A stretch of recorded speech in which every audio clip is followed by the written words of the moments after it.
Olá, eu estou aqui para apresentar este curso laboratório que nós criamos para realizar neste momento sobre pensamento e política, né? E o tema pensamento e política já mostra por si só a urgência, a sua urgência em virtude do momento em que vivemos, uma vez que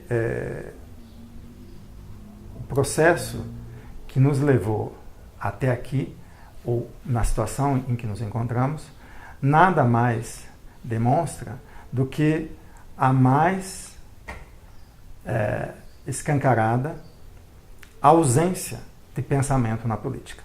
O que nós temos, muitas vezes, é a presença maciça da opinião, a presença maciça das paixões, a presença maciça dos interesses escusos, a presença maciça de forças que não ousam confessar os seus propósitos, monitorando a política.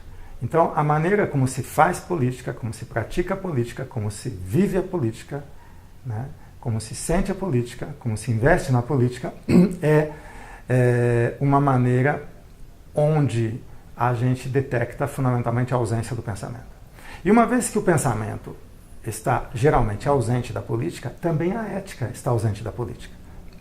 É impossível a política ter ética se ela não tem pensamento. Porque o pensamento é uma virtude da vida e não função de outra coisa. O pensamento, ele é necessariamente, enquanto pensamento real, algo que contempla aquilo que acontece àquele que pensa, ou às forças pensantes. Então, o acontecimento das forças pensantes também é o que raramente está presente ou contemplado nas nossas práticas políticas. E o que eu diria em relação ao acontecimento que está não contemplado, o que não está contemplado, digamos assim, nas nossas práticas políticas. É exatamente o que acontece à vida. O que acontece à vida na medida que seguimos esta ou aquela cartilha, esta ou aquela ideologia, é este ou aquele partido, este ou aquele interesse, né, ao tentarmos conduzir o nosso destino e o destino dos outros segundo esta ou aquela prática política, segundo este ou aquele regime de gestão, segundo esta ou aquela forma de governamentalidade. Então, é muito importante, uma vez que agora clamamos por um Estado de Direito, agora clamamos por um regime democrático de direitos, pela manutenção e pelo aperfeiçoamento desse regime democrático de direitos, em função de forças que pretendem apequenar, rebaixar, obstruir ou fechar o horizonte aberto das diferenças em processo evolutivo. Então, esses perigos que se apresentam, a maneira de reagir a eles é, evidentemente, implementar o debate e inventar novas maneiras de problematizar essa matéria sem a qual nós não podemos ter o destino das nossas vidas nas próprias mãos, né?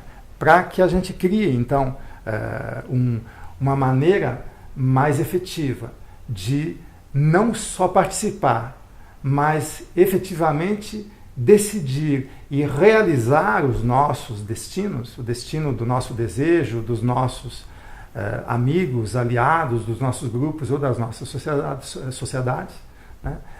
É muito importante que a gente questione o modo como a gente pratica as relações de sociabilidade. E na política, os regimes, né? E os regimes, por exemplo, o democrático, que se acredita muitas vezes ser o menos pior de todos os regimes. No entanto, a gente vê coisas do tipo, como o regime democrático de direitos, né, estar inteiramente à mercê de um regime de exceção, de um regime policial, de um Estado policial, de um Estado de exceção, né? Quando esse regime de direitos, esse Estado democrático de direitos está fragilizado no seu limite, quem aparece?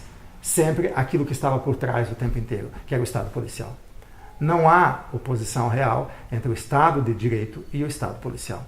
Não há uma diferença de natureza entre o Estado democrático de direito e o Estado totalitário de exceção.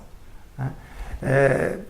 É por essas e outras que a gente precisa começar a questionar a natureza das decisões que a gente corrobora com o nosso desejo, né?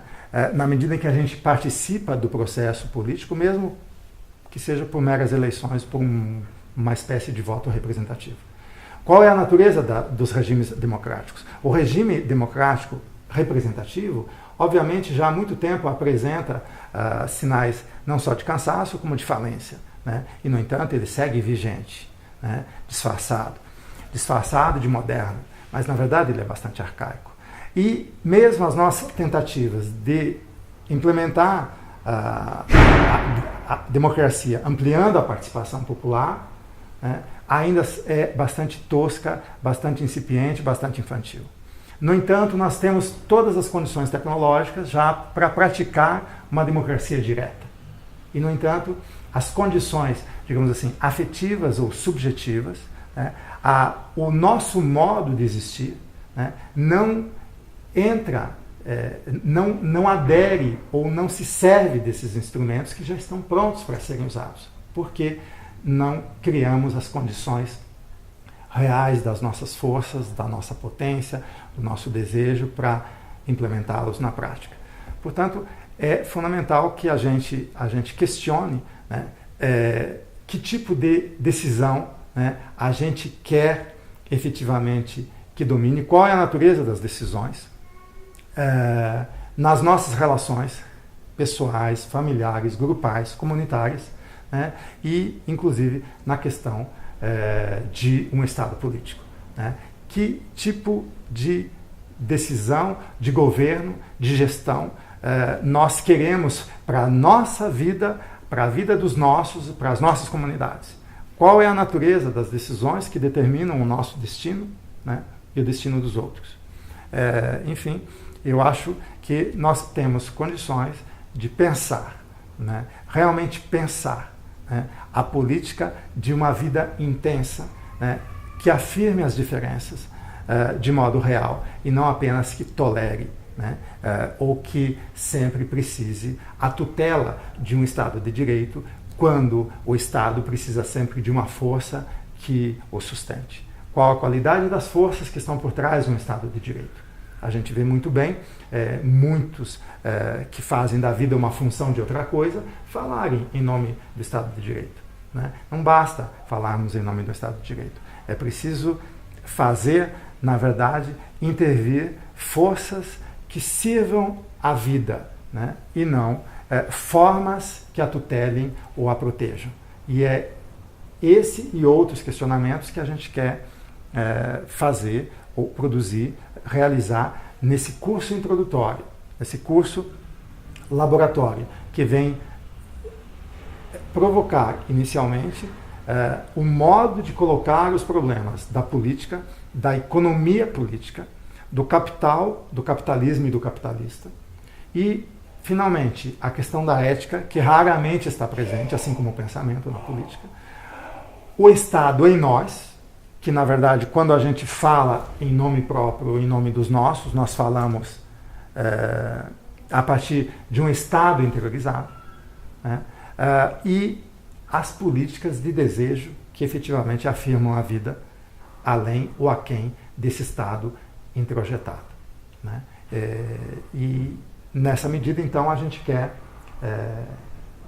fazer a introdução aos principais problemas, o problema político, o problema da produção material e imaterial, a sua circulação, o seu consumo, e a questão da ética, né? Que é o uso desse consumo, dessa produção e dessa circulação para intensificação e para potencialização da vida, numa vida capaz de criar as próprias condições da sua existência como vida criativa. Então, se vocês puderem, venham, vai ser bacana, e nós vamos começar a aproximar, né, introduzir essas questões para desenvolver futuramente, mais a médio ou longo prazo, em laboratórios de pesquisa, né, para que de fato a gente tenha uma cultura, um cultivo dessa maneira de pensar, de sentir e de agir. É isso.